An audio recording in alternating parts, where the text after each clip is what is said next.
It's time for another episode of Corner of the Galaxy from the Box, the show that gets you behind the scenes of the LA Galaxy and into the mind of soccer reporters and MLS experts. Your hosts for the day are Corner of the Galaxy's Josh Guesman and LA Times soccer reporter Kevin Baxter. Let's start the show. Hello, everybody, and welcome to Corner of the Galaxy from the Box on cornerofthegalaxy.com. I'm Josh Guesman. He is Kevin Baxter, joining us from the Great White North up in Edmonton, covering some hockey again, some playoff hockey. We have a lot to talk to you about. The LA Galaxy's 0-0 draw with the worst team in soccer, the Philadelphia Union. So we're definitely going to give you a little bit of that, but we have a whole bunch of other stuff to cover as well. Kevin, want to stop by and say hi to you? How are your travels going there, sir? Well, so far I'm pretty tired, but if you haven't been to Edmonton, it's a beautiful city. People here are great. The hockey game was great last night. First goal in 25 seconds. That was pretty exciting. And we get to hear an a cappella rendition of the national anthem, the U.S. national anthem, by the 18,000 fans at Rogers Place last night. That was pretty stirring. There was a microphone failure. For those of you who didn't see it online already, there was a microphone failure. The singer who was on the ice held the microphone up, and the fans started to sing the Star Spangled Banner. It was great, and it got me to thinking, if that happened in the States, how many people in a regular hockey crowd could sing the Canadian national anthem? It's a beautiful anthem, but I don't know how many people know all the words. I could give you "O Canada." That would be about. I think I might be able to hum the rest. I can hum the tune, Kevin. I can get you close. I'm just not sure I can get you all the way home there. Some people on social media were saying that they thought it was insulting that the Canadians would sing the U.S. national anthem, and it was so far from insulting. It was really an amazing tribute, and it really kind of made your hair stand on end to hear that. It seems like that was much more exciting than the LA Galaxy's 0-0 draw. Maybe we should just talk about the Ducks and the Oilers game instead of the LA Galaxy and Philadelphia Union. But then I'd have to do a whole career change and actually learn more about hockey, and that doesn't sound like that much fun. So let's go ahead. There are a couple of connections. I got hammered online when I typed this out earlier today, but the Ducks scored more goals in 25 seconds than the Galaxy scored in the last 188 minutes, or as many goals. The Galaxy have a 188-minute scoreless streak now, and the Ducks scored 25 seconds in.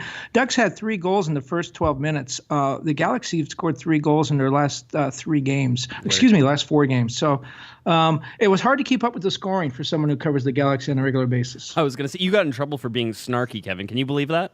I know. They haven't been following very closely. I was going to say, it wasn't the first time, all right? That wasn't the first time. All right, let's go over this real quick. Brief thoughts on the game. Kevin, obviously 0-0 draw. I don't know that we learned much, and I'm not even sure that when you draw and it's a score and it's a goalless draw and it's a rather unexciting match, that you can say that even, any traction or any sort of place holding was done by the Galaxy. I mean, they didn't lose, so I guess that is a step, at least, overall in the right direction. But for the talent that was on the other side of the ball, we didn't learn much. Well, first of all, it was one of the most boring, dreadful games I've seen in a long time. I mean, that wasn't artistic at all. However, you and I disagree on this a little bit. We've already talked about it a little bit. I did think it was a step forward because it didn't lose. And, man, talk about damning with faint praise. They didn't lose, so all of a sudden that's a good thing. Right. But I saw some fight from the players. Afterwards, I saw a lot of guys stand up. Daniel Steres was one. Giovanni dos Santos stand up and say, "Look, and Kurt Onoffel's comments about, yes, there was pressure on us, and Steres saying there was pressure, and Giovanni dos Santos talking about we're in LA and we have to win. The Galaxy has to win." Finally, publicly, recognizing those obvious facts. I think the team has tried to put its head in the sand lately and pretend like none of those pressures existed. For them to step up and admit that, I thought was a move forward. And also, even though the game was pretty dreadful and boring, I did see some attempts at some strategy by the Galaxy for the first time in a while. Gio pushed up front by himself and then dropping back. I think that was all purposefully done, trying to find a way through the Philadelphia defense. The idea that they were able to draw Philadelphia's line very high and then sneak Boateng in behind it, I thought that was good. And at one point, I don't know whether you noticed this, but but Boateng and Alessandrini changed sides, and it was only briefly, but they changed sides. I just saw the Galaxy trying some things that in the past I didn't see them doing that. And so I thought it was a step forward in a sense in a strategic place, and in a sense in sort of a responsibility ownership place. The Galaxy saying, yes, we have not been playing well enough, and our fans deserve us, expect us and deserve for us to play better. I thought all those were step forward, but as you said, a couple of times, worst team in the league. They didn't score a goal against them, haven't scored in 188 minutes, consecutive shutouts at home for the first time since June. All those are bad things. Yeah, and I think it feels to me like they're sliding down the mountain towards the cliff. And just before they went over the edge of the cliff, they stopped their fall. Now, it doesn't mean they're not going to fall off the cliff, Kevin, but for right now, they're like dangling. So progress in the sense that they're not falling anymore, but not necessarily progress for me in the right direction. You talked about Curt Onalfo and Giovanni Dos Santos both mentioning pressure. Let's go to both of those clips. I have the Curt Onalfo clip. I have the Giovanni Dos Santos clip ready for everybody to hear here. So let's go ahead and see if we can press the right button and get these things going. I mean, we have a group that, let's be honest, we're all, we feel pressure. So when you feel pressure, sometimes you force things and you don't have that extra pause and that extra amount of relaxation that you need, where you just put a play away. It's been a very frustrating, difficult start for us. We've worked very, very hard. It's not been for a lack of effort. The results haven't gone the way we've wanted them to go, so I feel like we saw a little bit of that tonight in the guys. I mean, they put in a great effort. They fought all the way through, and I thought defensively, we build on that for sure. And then we just probably got to be a little looser and a little, more confident in the final third, because it's coming. All right, there's Curt Onalfo after the game talking about some of the pressure and maybe the team being just a little bit tight there. And then we also had Giovanni Dos Santos who was mentioning pressure. Now, I asked him this question. This was my question. I asked him if he was feeling any pressure, if he was feeling the need to score more. And then he says, as you'll hear, no, he's not feeling any pressure. But then he also comes back and sort of says, yes, of course that he feels pressure. So let's hear from Giovanni Dos Santos. No, not really. No, I've been through a lot of difficult times in my career, and this is another one. So I know what I have to do. I know the kind of player I am. I know what kind of team we have. As I say, we are the Galaxy. So pressure we have every single game because we have to win, and people expect it. So we know our responsibility. We are in the good way right now, but we have to keep working. All right, so there they are. There's Curt Onalfo and Giovanni Dos Santos both talking about the pressure the team is under there, Kevin. For me, I will take sort of some things that you said as far as, what they were trying. I did like the 4-2-3-1 formation, and I think we're going to talk a little bit more about that. My biggest question is, where in the heck is Giovanni Dos Santos supposed to be playing in that formation? Is he not the one who's up at the top, who is the striker, because he's the most creative goal scorer the LA Galaxy have on the field? He's the best finisher probably out of anybody on that field. Maybe Alessandrini is better, maybe not. I mean, Giovanni Dos Santos has scored a lot of goals for the LA Galaxy, so why would he not be up near the top? He was up near the top in the very opening minutes, and he got 2 attempts on goal. They weren't successful attempts, but they were attempts. So why is he not up there more? Well, as he drops back in, yes, he's trying to create more and do some different things there, but you saw that the finishing lacked. I mean, if you want Jermaine Jones to be your finisher, you got him. He missed a point-blank header, and he missed some open passes to some other players, as well as so did Giovanni Dos Santos. So, I mean, for me, you're putting a lot of weight on Jermaine Jones to be a goal scorer, which he can score goals, but he's not that guy. And you're making Giovanni Dos Santos be the creator where you probably need a finisher. To me, it's the fact that nobody's making these guys stay in a formation they're supposed to be in. And I think that you saw some of that in this game, a lack of discipline between those two guys, and maybe a lack of leadership or coaching in not making them stay in those positions. Because otherwise, wouldn't you just line Jermaine Jones up at the top, Kevin? Well, we've seen Jermaine Jones do these kind of things with the national team before, where when he looks around and doesn't see people doing what he perceives them to be doing, when he sees a lack of finishing, when he sees not a lot of offensive pressure, he steps up and tries to fill other people's roles. And it's funny because he's criticized players like Ella Van Dam this year for trying to go beyond what they're supposed to be doing, what the formation calls for them to do.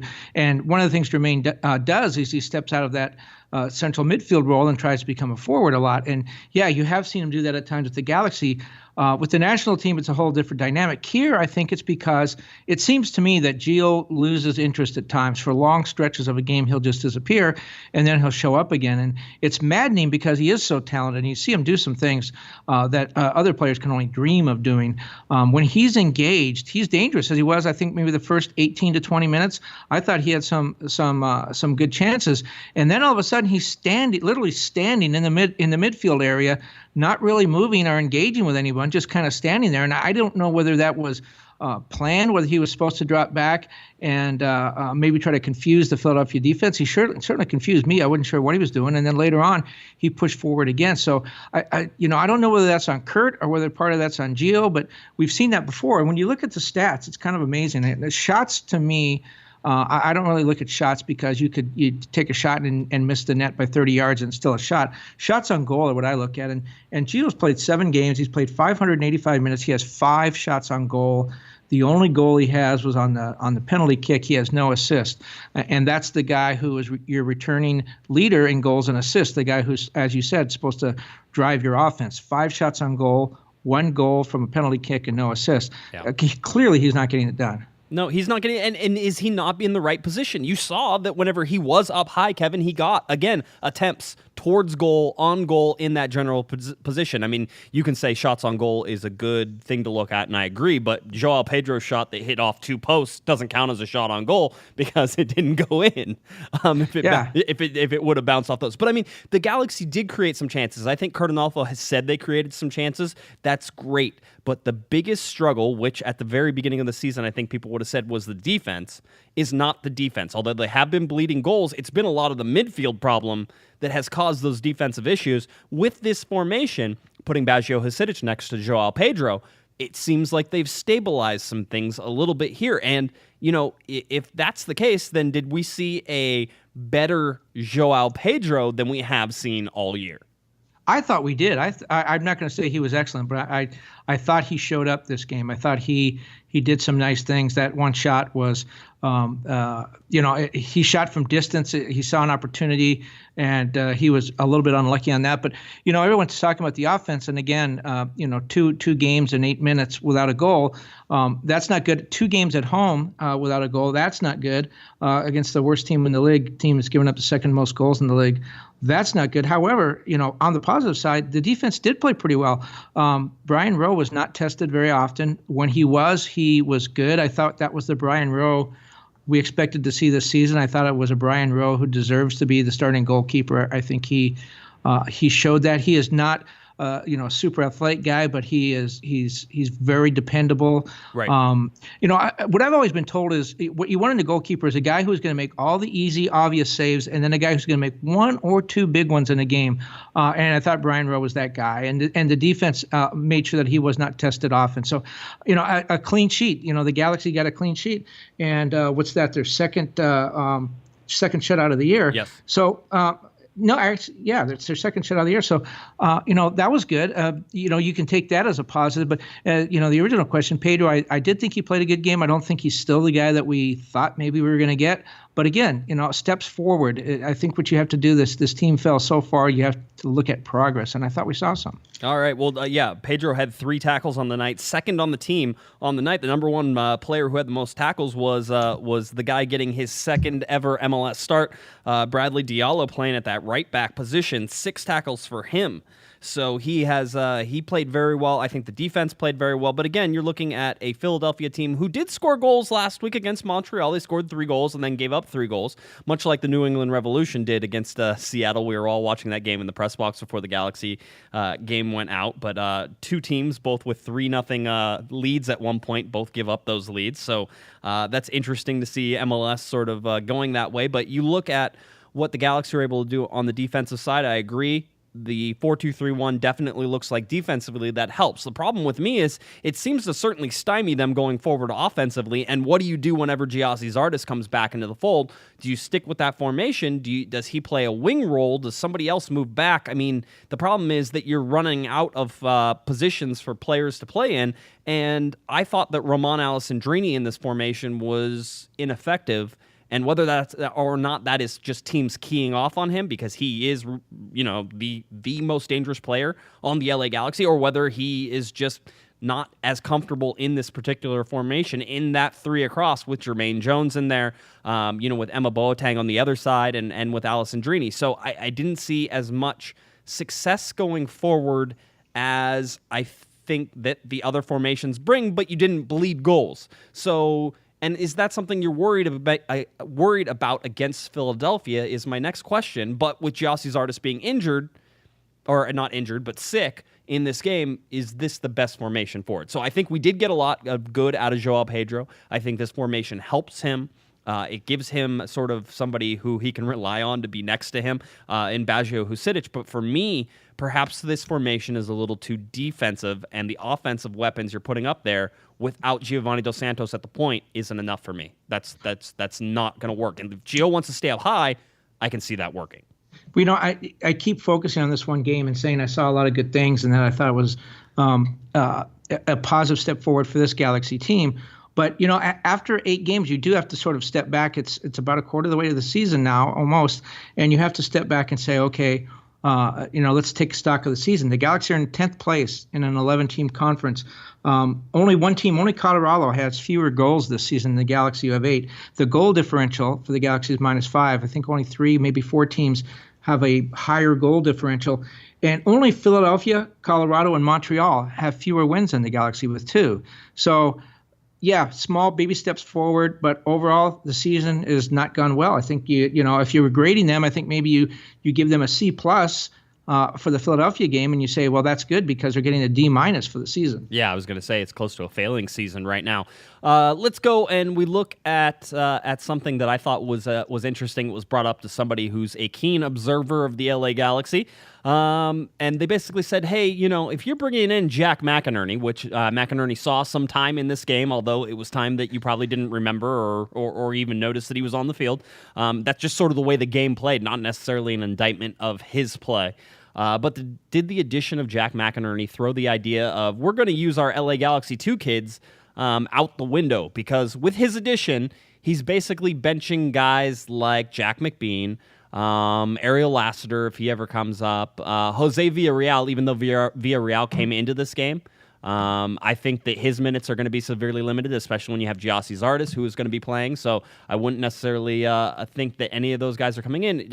Have the Galaxy sort of already started to abandon that? Plus, Kevin, if you look at the starting lineup, the quote-unquote young guns that the LA Galaxy were going to start from the LA Galaxy 2 who came up, it's Bradley Diallo back there, and whether it's Diallo or Smith, that's the one position the LA Galaxy have basically zero depth at, and they did this to themselves. And everywhere else, they've sort of said, hey, we're going with the veterans. Well, I think they're finally admitting what we've been talking about all along, that there just isn't any depth. When they go to the bench, it's great to have some of these young kids coming up and getting some experience and being in the 18 and all that. But when they go to the depth, to the bench rather and look for game changers, they're just not there. And I think when you look at the right back position, they've had 3 people start there, all people, essentially Galaxy 2 veterans, and they're still looking for a winning combination there. You're right. The whole experiment, I was looking going into the season, I was really looking for times when the Galaxy would get really exciting and have Lassiter and Bradford Jamieson, who you didn't mention, Bradford Jamieson the fourth, and Boateng all in the field together, and they'd have sort of this track meet offense. And it looks like that's gone. We haven't seen much of Bradford Jamieson. Ariel Lassiter's been hurt. We haven't seen much of him. As you mentioned, Jack McBean now has seemingly 8 games into the season, lost a lot of playing time when they acquired McInerney, a guy who's making a lot of money. So, yeah, I mean, you can definitely make the argument that whole experiment has gone out, and the idea is they need to win now I understand that, and that's good. That's commendable. They're putting the best guys on the field to win. But at the same time, when they say, hey, we can't win with the guys we have from Galaxy 2, yeah, that is an indictment of their whole strategy going into the season. Yeah, and you look at it, and in this position, this McInerney position, this striker, the 9, however you want to sort of look at what they need from that, they've gotten zero production out of anybody who's been in that position. And so you haven't gotten anything out of Giovanni Dos Santos. You haven't got anything out of Gyasi Zardes. Gyasi Zardes obviously coming back from a long injury layoff. It's going to take him some time to get back into rhythm. Being sick didn't help him, and didn't even get to play in this game. So that's not, overall necessarily an indictment, but McBean couldn't score. McInerney hasn't scored. Jose Villarreal, whenever he's been, hasn't scored. Bradford Jamison, whenever he's been in, hasn't scored. I mean, is it an indictment of these young players, Kevin, or is it just an indictment that the offense has not gotten going at all? Well, it's a little bit of both. I mean, you have one goal from a forward this year, and that was Gio's penalty kick. In the first game, nothing from the run of play. You actually have more goals from defenders this year than you do from forwards. That's not good. But again, they're making the decision. Look, we need some offense now. We're going to go and get this guy who's played it now on his 5th team in MLS, and we're going to leave the guys that were going to be our leaders on the bench. The Galaxy are never going to come out, the front office never going to come out and say, you know what, we made a mistake. This is not going to work. It's just not in their DNA. They're not going to do that. But when you can look at the moves they are making, bringing in some veteran players, it'll be interesting to see what happens when Diop is eligible, or not eligible, when he's healthy enough to play, whether Brian Rowe stays out there.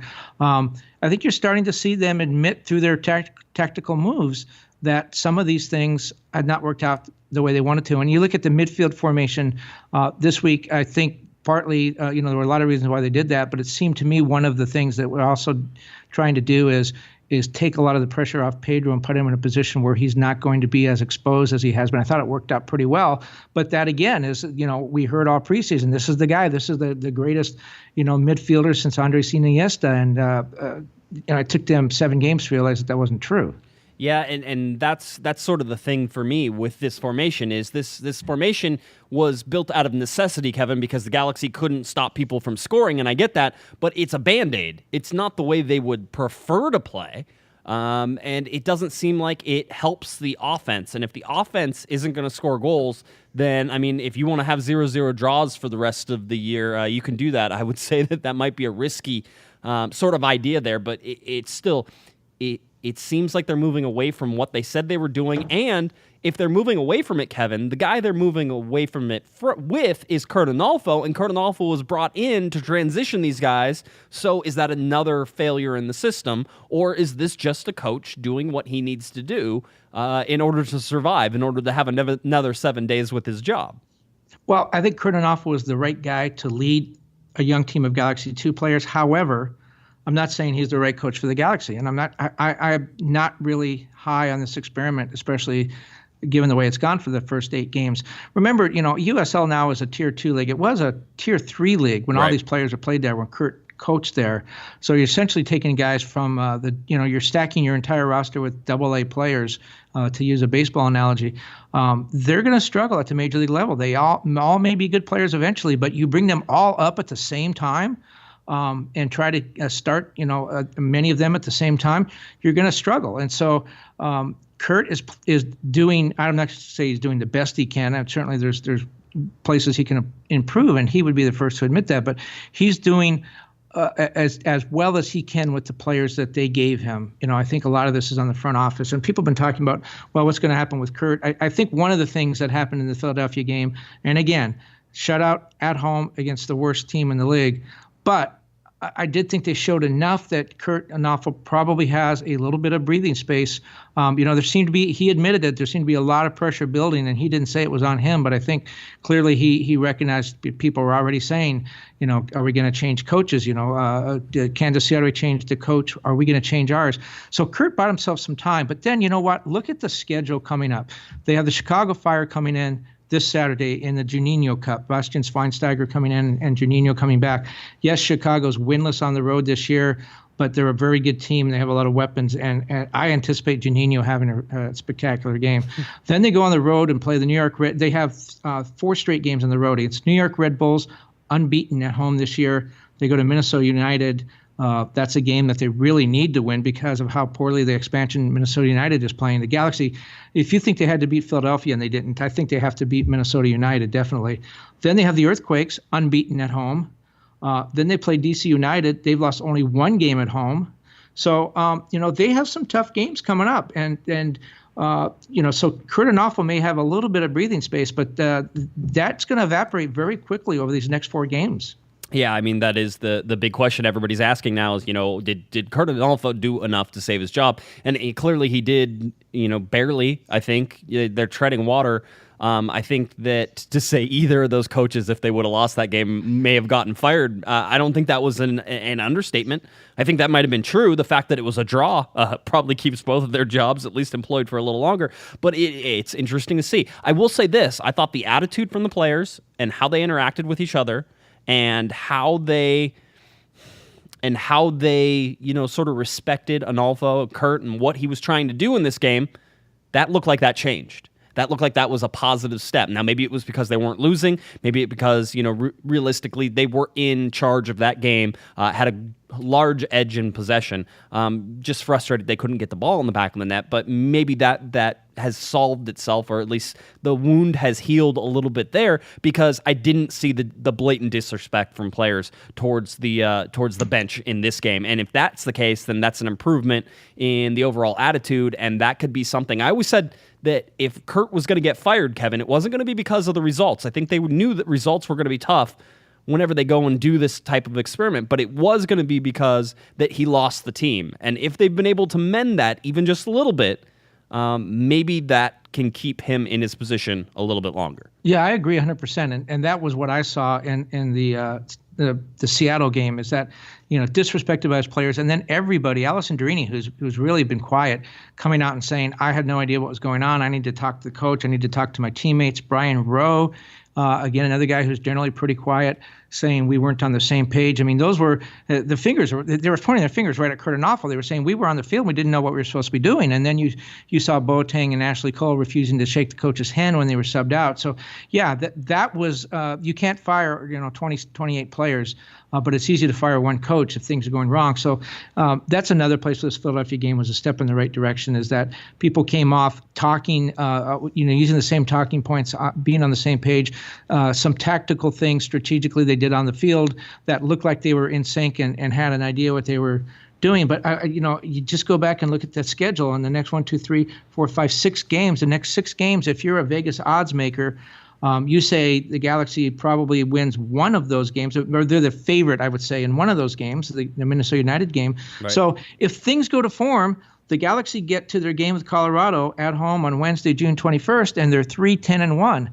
And at that point, and that would be 5 losses in 6 games. Yeah. At that point, what do you do? Yeah, no, I don't think Kurt, survives the road trip if that's the case. I think there's a very good chance that he could pack his bags, leave to go on this 4-game road trip. And of course, we call it a road trip, but the Galaxy will travel back and forth, and it's not really like they'll be on the road the entire time. They'll be home. It's soccer, but at the same time, before the LA Galaxy get back to StubHub Center, there's a good chance that Kurt Onalfo is no longer the manager if those results go the way that they seem to be playing out. I mean, I think that even a loss to Chicago, a poor showing against Chicago, we see something that sort of resembles that Seattle game, and things could start rolling. And then, of course, you have to start looking at the front office and all sorts of things. So, I mean, that's where the LA Galaxy are. Yes, 0-0. It's a draw. It's their first draw of the year. They didn't lose. I guess that's a positive. This is the LA Galaxy. This is the LA Galaxy at home, and the fact that they now have, out of their 3-game homestand they're going to have, they played 2 games, and they've gotten 1 point from those 2 games at home is scary. And if they don't win against Chicago, let's say they lose, they get 1 point out of 3 games on a 3-game homestand. And how many games have they played at home now, Kevin? Is this 5? Well, they've played 5. This Chicago will be their 6th. 6, so they will have won one of those, 1 of 6 home games to start the season. That's just ludicrous. If you think you can win in Major League Soccer and do anything by trying to get points on the road, you're sadly mistaken, and that's not going to happen. So, go ahead. And so they have 5 games at home, and just looking at the schedule here, they've been shut out in 2 of those 5 games, shut out at home in 2 of those 5 games. Wait a minute, the Philadelphia game, forget about that. 1, 2, 3, 4. Sorry, I'm doing the math here as we're talking. That's fine. 5 games have been shut out 3 times. They were shut out by Portland. They were shut out by Seattle. They were shut out by Philadelphia. 5 games at home, shut out 3 times.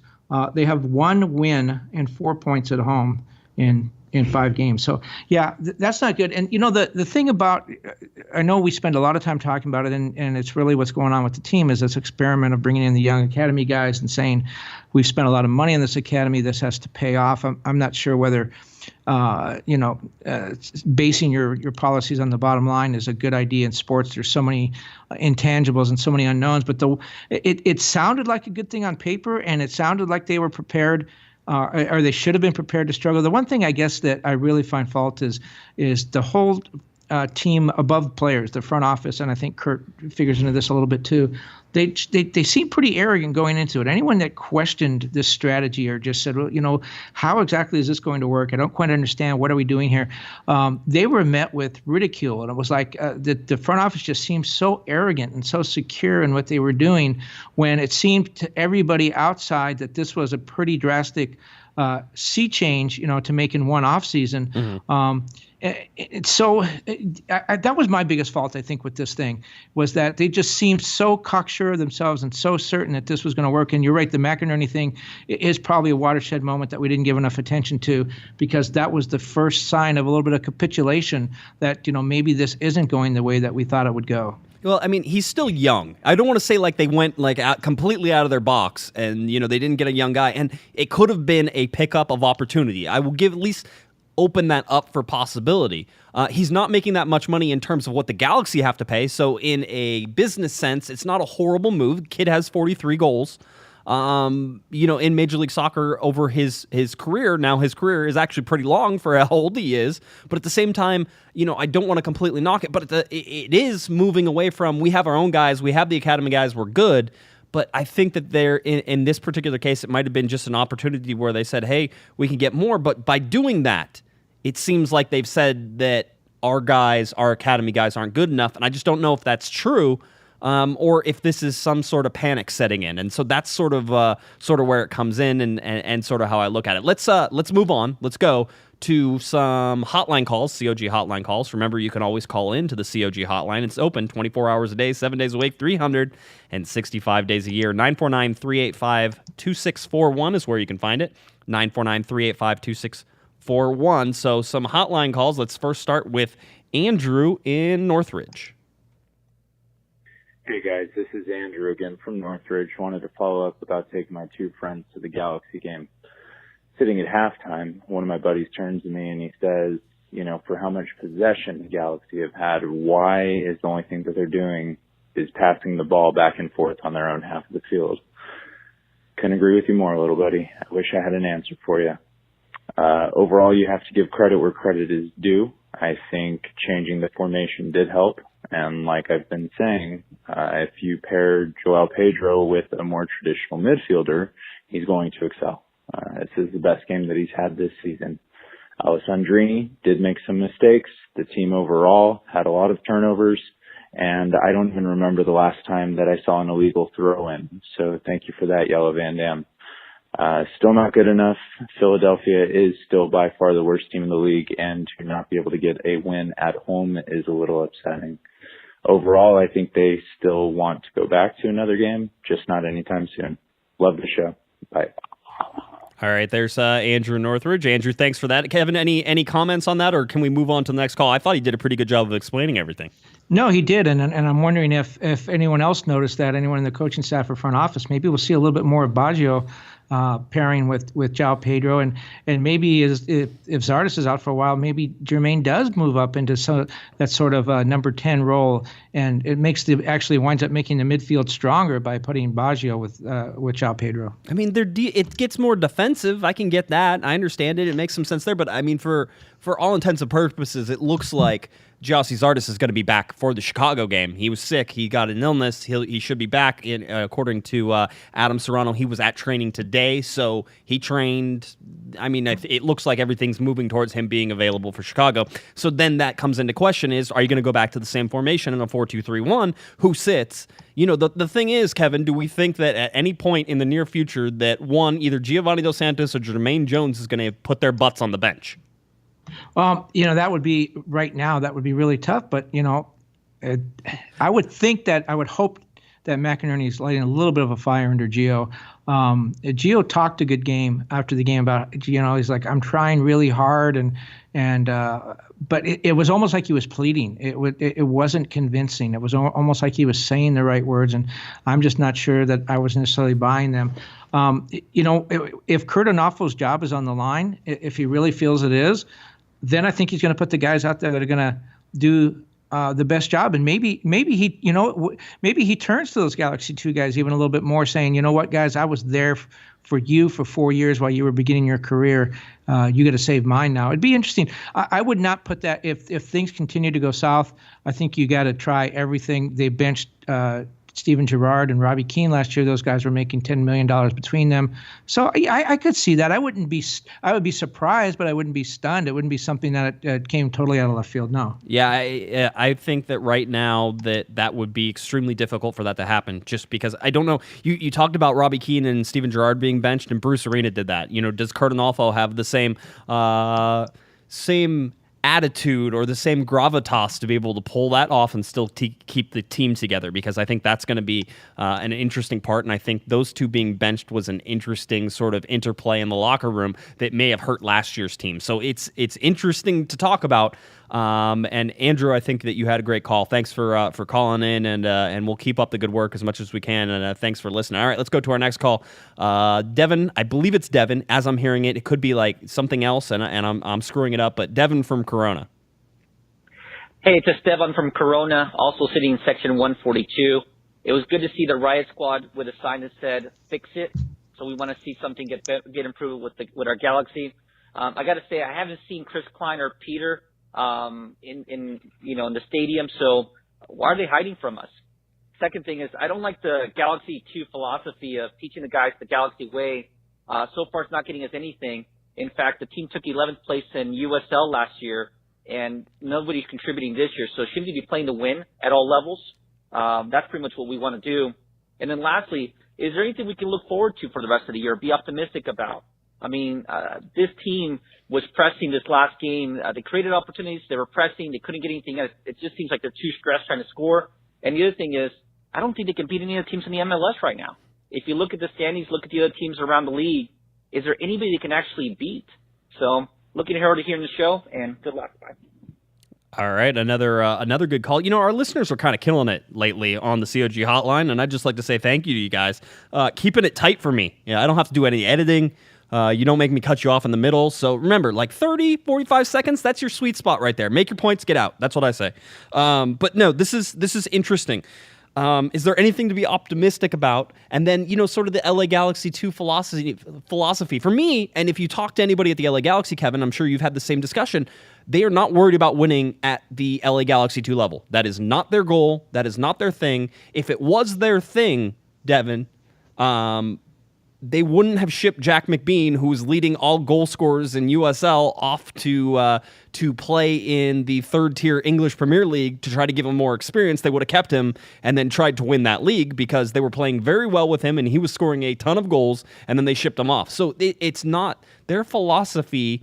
Last year was the perfect example of what they think they need to do at LA Galaxy 2, which is develop the guys and get them up to the senior team. And winning is fine. That's great. No problems. But that's not what they're there for.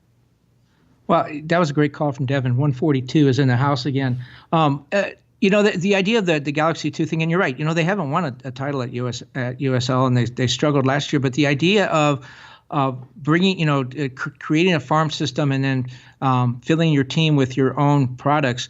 That doesn't work in international soccer either. I mean, look at the big English clubs and the big European clubs for that matter.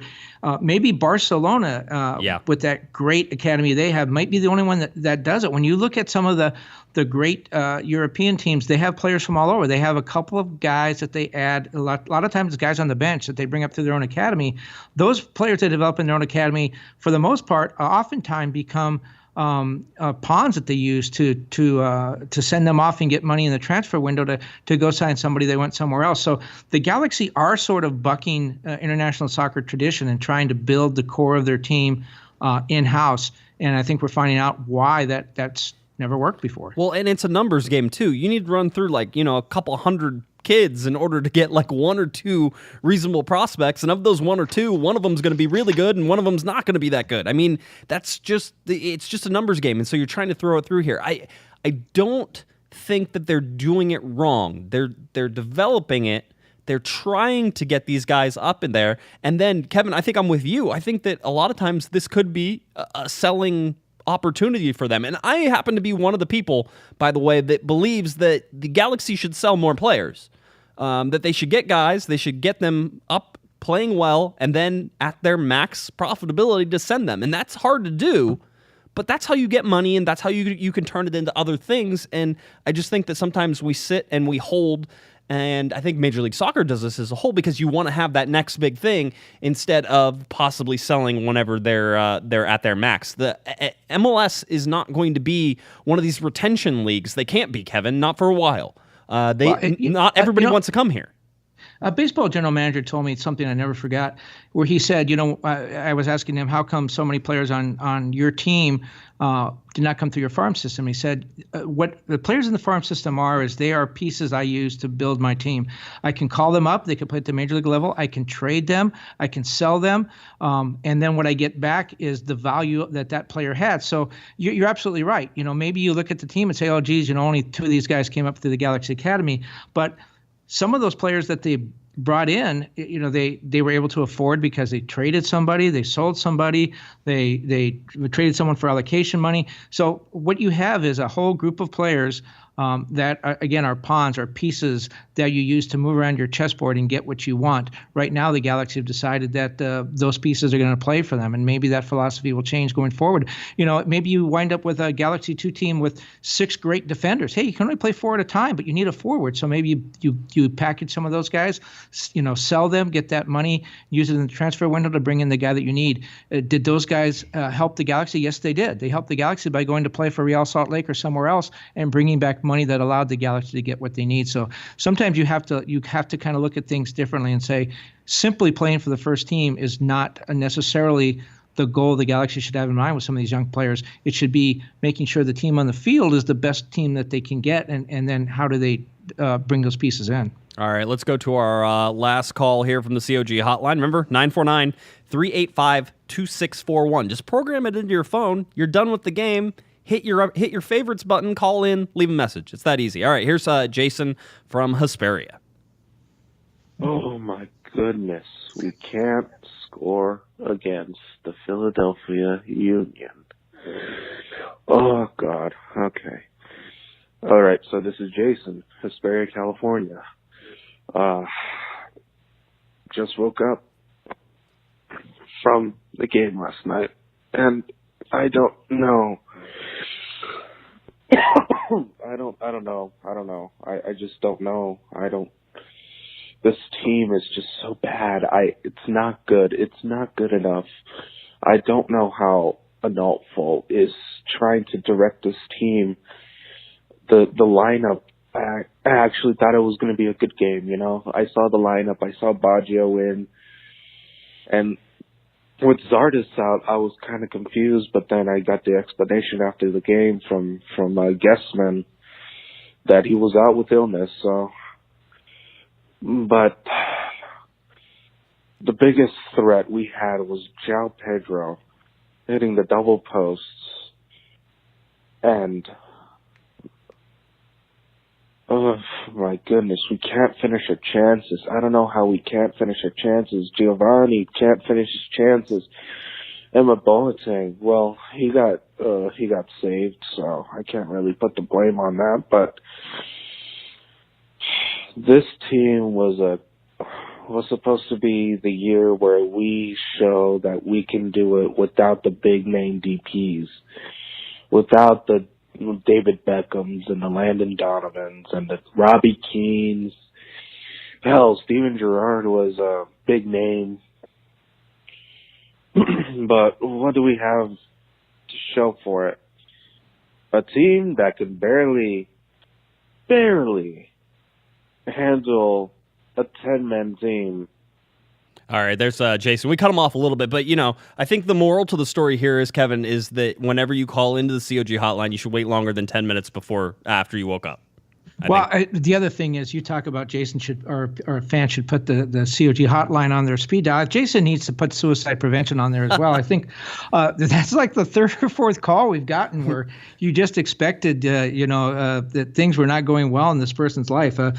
Poor Jason, it did not sound like he was happy at all. But he did make a good point that we haven't mentioned. The Galaxy's 2 wins this year, both against teams that had 10 men, and then their 1 point comes against a team that's winless. And by the way, those 2 games that they won were against teams that came into that game winless. So they've beaten 2 winless teams and got a tie against a winless team, and they haven't scored against an 11-man team. So, you can look at these numbers any way you want. I'm still going to stand by my statement that because of the reaction of the players and some of the strategic things that happened, I thought Philadelphia was a tiny bit step forward. But I'm beginning to convince myself that nothing good has happened this year. Yeah, I don't know that there is. I think one of our other callers was, is there something you can be optimistic about? And I'm trying to think. I mean, before I would say, if you're looking for something optimistic, look at, what they're going to be able to do with some of these young players, that even if they struggle, that you're developing these guys, that they're getting MLS minutes, that they're getting a chance that, players around the league aren't getting, Kevin. But the more they seem to be moving away from that, the less there sort of is this optimistic view. Everybody asked at the beginning of the season how many wins this LA Galaxy team could get. I got so much crap, Kevin, for saying this team might win only, 8 games. I think that I may have overvalued them a little bit whenever you look at how they're playing right now. I don't know that they can get to 8 wins. I don't know who they're better than. And I think that was a good point that was brought up, is who can this team beat right now? Because they should have beat the Philadelphia Union at home, with the Union traveling all the way across the country. And they should beat Minnesota United, who has been generally horrible, but at the same time has still pulled out some wins and done some things. But who else are the Galaxy better than right now? Because I saw glimpses of promise against Dallas and against Portland. You saw some good stuff even in the 10-man wins. Yes, they were 10-man wins, but they were 10-man wins. We'll take them, all right? Two wins is 2 wins. So you saw some promise there. What have we seen in the last 2 games against Seattle and against Philadelphia? Have we seen promise? I mean, there is something to the fact that João Pedro was the most dangerous chance. The defensive midfielder, who has been one of the worst players on the field, had the best chance for the LA Galaxy in that game, in a game against one of the worst teams in Major League Soccer. So where does that put the Galaxy? And maybe I've talked myself into also being on the phone with Jason in Hesperia. Yeah. I mean, I go for it. You and Jason look at the schedule, and you can notice that there's 2 games coming up with Colorado. They have 2 games left with Minnesota. They have 1 game left with Real Salt Lake. So, there's a chance to pick up a few wins here and there. But, you really hit the nail on the head in that when you look at this team, there are teams in Major League Soccer that are going to struggle. There are every year. But this team has Giovanni dos Santos on it. This team has Jermaine Jones. This team has Giassi Zardes, all national team players that have accomplished a lot of things internationally and done some good things in MLS. This team has Jelle Van Damme, who was one of the best players in the league last year. I mean, he was just phenomenal. This team has Emma Boateng. This team has Roman Alessandrini. This is not a bunch of guys who are not used to winning, a bunch of guys who have struggled, a bunch of guys who are still learning the game. Yes, there are a lot of Galaxy 2 players that play around them that are, but that talent alone, that core of the team should be a lot better and should be carrying this team. And then when you go down the spine through the central midfield and then up into the punchless forwards, it's take away the names. Just look at the numbers. Just take away the names and say Giovanni Dos Santos is not on the team. Here's what the guy in the number 10 shirt has done so far. And you'll see that it's not very much. No, it's not very much. All right, we go onward with listener questions. You tweeted us. You texted us. You didn't text us unless you have my phone number. But you emailed us. You did all of those things, and we now have a chance to do them. Kevin, we got about 10 minutes left. So let's go a little rapid fire through some of these, see how many we can get to, and we have some longer emails as well. So let's start with some of our Twitter questions real quickly. Raul @_R_Lopez7 says, what changes to the lineup / formation would the both of you make? Do you have any quick changes that you would make to this lineup? Let's say Gyasi Zardes comes back. What are you going to do with the formation against Chicago? That's tough because I thought about that question when you posed it to me earlier, and the only thing I guess that I would like to see going forward is a little bit more Baggio Husidic, because I did think he made João Pedro a better player, but with Gyasi if Gyasi comes back, you simply don't have that luxury because Jermaine needs to be on the field too. I don't know. I would keep Brian Rowe in there. That's one thing I would definitely do, even when Diop's healthy. And I thought Diallo was really good. Maybe that's the right back. I like Nathan Smith. He did make a big mistake that cost them a goal against Seattle. A couple of actually that cost them goals against Seattle. But Diallo looked really good. Maybe he deserves another start. Yeah, I think Diallo could stay in there. I think that Nathan Smith probably gives you more going forward than Diallo. And if you're going to play a more defensive-centric lineup with Baggio Husidic and João Pedro back there, I think that provides cover for that right back as well. Remember that Nathan Smith was hung out to dry because Alessandrini was off trying to attack the whole night. And that's what's going to happen on those outside wings. So they got more defensive presence in there. I think Smith or Diallo could play. Was really, really like Diallo. Really thought he played well. He probably gets another start in there. And I'm with you on Brian Rowe as well in between the pipes. For me, what formation or lineup change do I make? I'm gonna put Baggio back on the bench, and I'm gonna tell Jermaine Jones to stay at home with João Pedro, and I'm gonna tell Giovanni Dos Santos to stay up top and link up with Gyasi Zardes. The reason the offense hasn't clicked is those two guys can't seem to ever stay in their proper position or proper formation, and so that's what I'm going to tell those guys. And if they don't do it, if I'm the coach and I'm in charge, then their butts are going to be on the bench because I'm tired of seeing it. So that would be something I would take a look at there, Raul. All right, let's go. Did you have a follow-up, Kevin? Are you no, good? That was okay. Good. That was very good, and I did like you say between the pipes, the hockey term there. Way to go! I liked it. It's fun. There's still pipes. They're just larger pipes than the smaller pipe. Okay. Let's see. CMix. SEMMEX on Twitter. When will we get a real manager? Do you think Anolfo's job is safe? I wouldn't say safe, Kevin. Would you say safe? Not safe, but I've seen a lot of the social media chatter, and maybe this is a topic for another show. Bob Bradley has not been talked to by the Galaxy, and spoke to someone very close to him, and it doesn't seem like there's any interest on his side for that either. So a lot of people talking about Bob Bradley. I don't think Anolfo's job is safe. I think he bought himself some time. I think you're right with this long stretch of difficult games coming up. If he's 3-10-1 going into the Colorado game on June 21st, maybe he's watching that game on TV. It depends on how much patience. I think that what's going to happen is the Galaxy front office, do they try to save face or do they try to cut bait and then blame all this on Anolfo? And I think that may be how the decision gets made. You and I have talked about this before. The guy that I think is a good short-term replacement at stopgap, and maybe he plays himself into the job, is Ziggy Schmidt. He's sitting just a few miles from the StubHub Center in his living room with nothing to do. He would be a good guy. But, I think Kurt is – the hot seat got a little tiny bit cooler against Philadelphia, but it's still pretty warm. Yeah, I was going to say, I think it stayed the same temperature. It just okay. it's not rising right. anymore. All right, it's not rising anymore. I think that's all. Siggy, I think, was at the game again. I think he's been at most of the games. The home game, so maybe scouting. Who knows? I mean, if you want to go ahead and do that, and there are lots of people asking about Bob Bradley and when Bob Bradley would come in. I still think that would be, sort of the big money spending if the Galaxy wanted to do that. But if they're not panicking yet, if they're not talking to people, if they don't think that Anolfo is going to get fired, then perhaps they're not reaching out to anybody yet. So it's interesting. What the fans feel, what the media feel, is not necessarily what the front office feels, and I think we have to understand that those might be two completely different things. At LA Galaxy Outsider, Kevin, your favorite guy, supporter, he says the supporters are getting frustrated, and how much longer till we see this? And he sent me a YouTube video of, I believe it was an Italian club, as the fans walked out flipping the bird to the team in the middle of the game and walked right out of the stadium. So do you think that it's coming to that for frustration with the fans? Do you think the fans are starting to vote with their voice, their seats, anything really they have? This is LA. No, I don't think so. We could get that walkout if someone made an announcement that that there was an accident on the freeways and people had to leave early to get home. Traffic seems to be a bigger indicator of when people leave than the game itself. I think there's a huge frustration level. I think people are tired of this.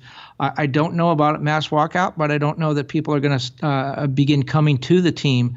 And that has to worry the Galaxy with LAFC coming in next year. I mean, I'm really surprised that I haven't seen more urgency on the part of the Galaxy, knowing that LAFC and their deep, deep, deep pockets will be coming in next year with a beautiful new stadium. They don't seem to be all that concerned about it. And the attendance levels, or the attendance numbers that have been announced for the last couple of games, I haven't seen anywhere near that many people in the building. So, I don't know what to say. I don't think there's enough people that are that angry yet to cause any sort of change in the Galaxy front office. But they have got to wake up and realize that they do not own this community, and that LAFC is going to be a very legitimate, contender. The days of Chivas USA sort of capitulating and allowing the Galaxy to be the only soccer game in town, that's not true anymore. And, there's some exciting USL teams, too. Orange County Blues are really good.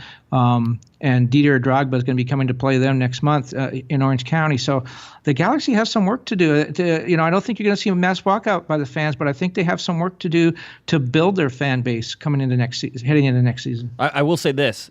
Play more Saturday night games, because that was one of the most full the stadium has looked in a while.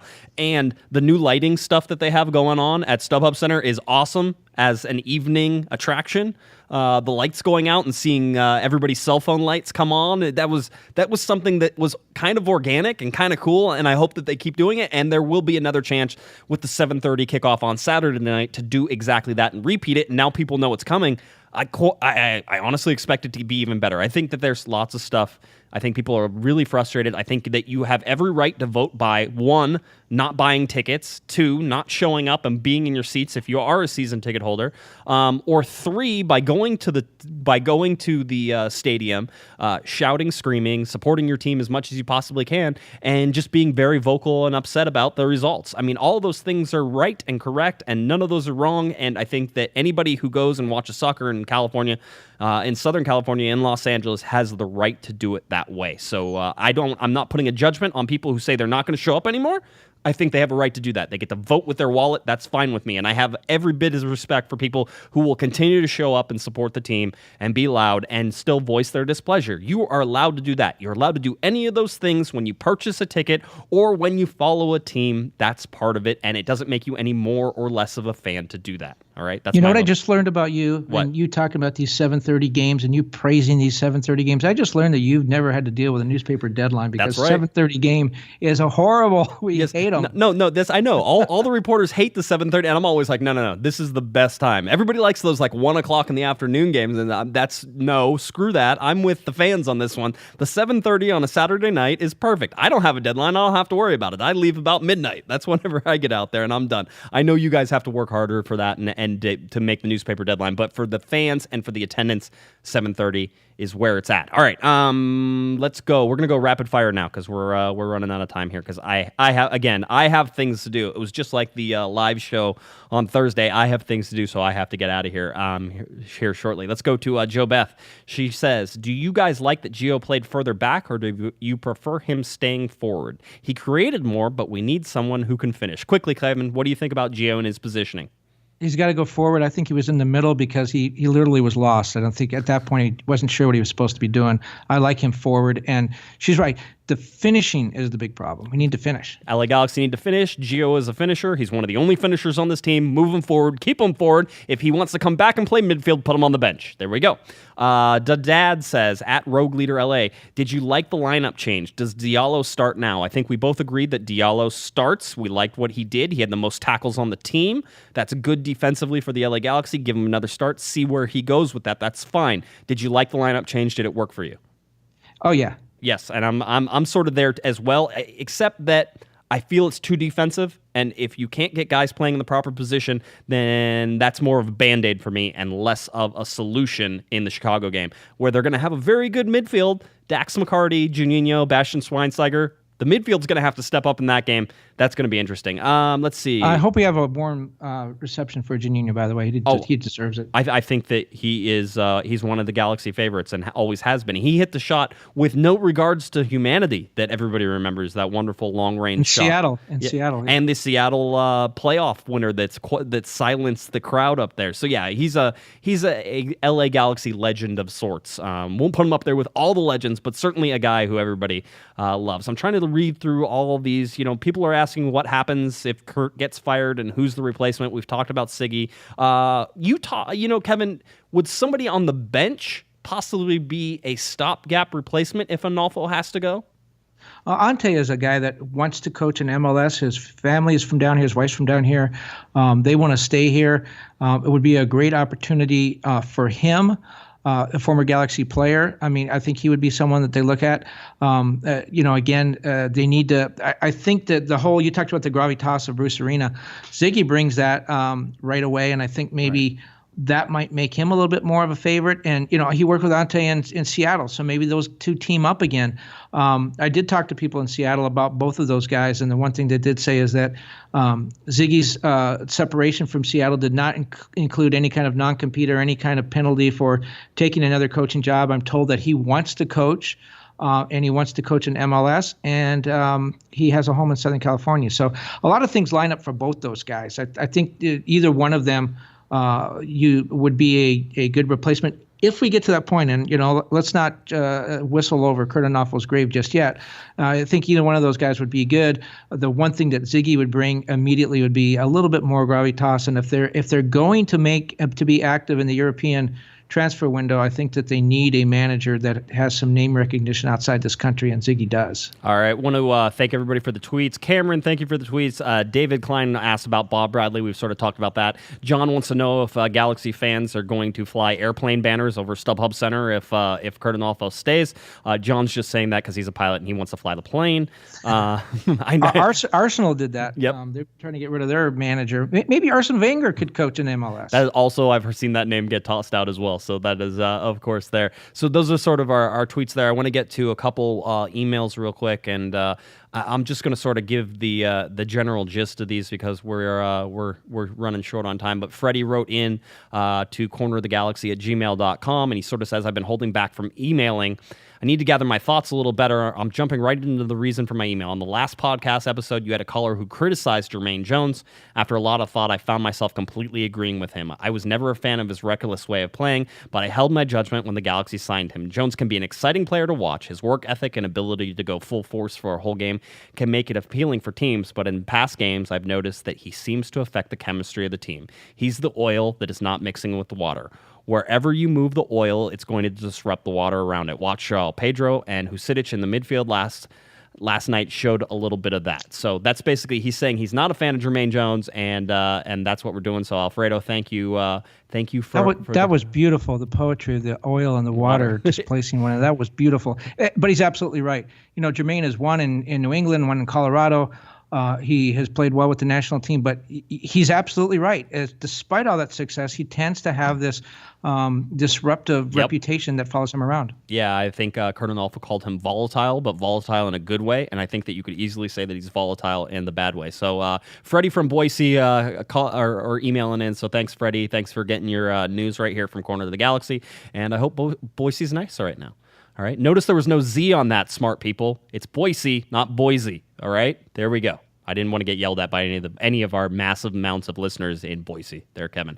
Let's go to Austin. And Austin writes in. He says, "Hey there, I love the show. I'm a big football manager, /FIFA fan. So I usually think about these LA Galaxy games, exactly what I would do to fix the season situation, both tactically and personnel wise. So here's my question to you and Kevin."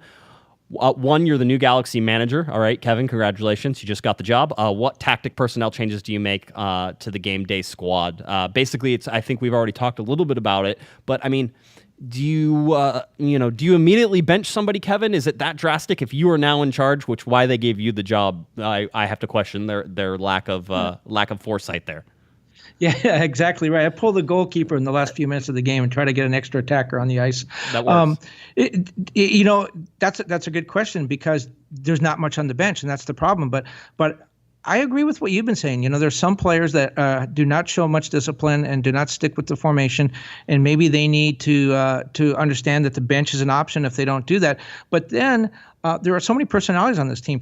We've talked about Jermaine ad nauseum here. If you put Jermaine on the bench, I'm not sure that that's going to help just from a team chemistry standpoint. I think he goes completely south. The same with Gio. You don't have these guys who I think are stable, win one for the Gipper type personalities. So benching them may get their attention, but it may get their attention in the wrong way. And then you have a young guy like João Pedro. He's 23. We've talked about him. I would put him on the bench unless he continues to play like he did against Philadelphia. But then if you do that, does he start to question his confidence? So there's more to it than people talk about video games. You don't have to worry about people's emotional status when they're playing a video game. But in a real life situation, benching those guys may help you in the short term and hurt you really in a big way in the long term. All right. Thank you. I appreciate that email there, Austin. cornerofthegalaxy@gmail.com is where you can get it. We'll go one more. And this is from Rene.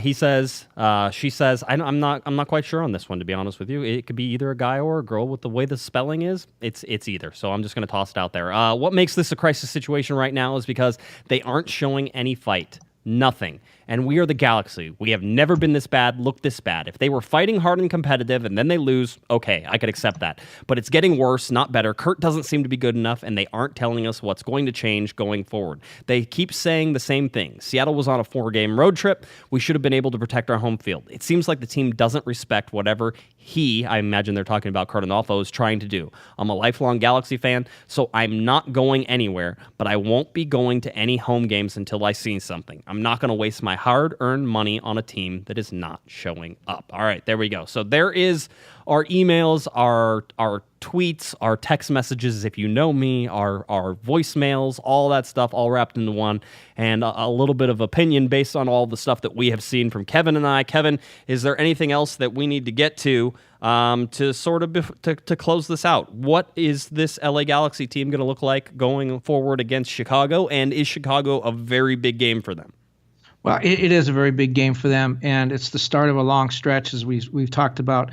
It looks like it's possible they could lose 5 of the next 6 games. And I'm not saying that based totally on the way they're playing, the way the other teams are playing. I'm just saying if I'm a Vegas odd maker and I look at these next 6 games, I have the Galaxy being the underdog in 5 of them. So if things go to form, it could be in rough shape. But a couple of things I want to say in closing. First of all, I got, as I shared with you, I got a very nice email from Brian Rowe's parents, and they're coming to the game next week, and you and I are going to get a chance to meet with them, and they really love the show, and it was a very nice letter from them. So shout out to them. Looking forward to meeting them. And if Mr. and Mrs. Messi are listening to the show and want to come meet us, we'd like to meet them too. Yeah, Second thing I want to say is to fans of this show, I was talking to somebody in Seattle who began his soccer career at Fox Sports and is very in tune to what is good broadcasting and what is not. They were he was extremely complimentary of your host, Josh Guesman, talked about how great Corner of the Galaxy is, what a great voice Josh had, and his knowledge and his elocution and the way that he handles his show. So shout out to you, Josh, for getting people around the league to notice this show and to notice your talent. And I hope the audience keeps coming back to listen to you because it's a great show. And you let me be on it, which is a huge error on your part, but I'm glad to be beside you. Yeah, it shows my producing skills are slipping after all these years. No, Kevin, you've done a great show, and I certainly appreciate all the compliments. And if you know me, you'll know I'll be insufferable for the rest of the day, being you just told that story on the podcast. So if anybody wants to shout at me, I'll probably have my ego stroked much too great on this one, and I won't be able to be reached for a little while. That'll just be me enjoying that compliment. It's been a great show. We've had a lot of fun, a lot of success here with the podcast as of late. I will tell you, our numbers are up. You guys are doing a great job sharing it. I hope it's just not because the LA Galaxy are in turmoil and you're looking for any explanation you can get. I hope it's because you enjoy the show as well. And Kevin and I will continue to do our very best to bring you everything that we know behind the scenes from the LA Galaxy. Make sure you guys are getting 100% independent coverage of the team that you follow, the LA Galaxy. All right, Kevin, anything else? You good? That's it. All right. Mr. Kevin Baxter can be found at the LA Times, at KBaxter11 on Twitter, and of course, LATimes.com. Go follow him. Go subscribe to the paper. Do like I did. It doesn't cost you that much. You don't actually have to get the paper. You can just subscribe to the website. It takes the ads away. It's a lot more fun that way, so go do that. If you're looking for me on Twitter, at Guesman, JGUESMAN, and of course at Galaxy Podcast, that's me as well.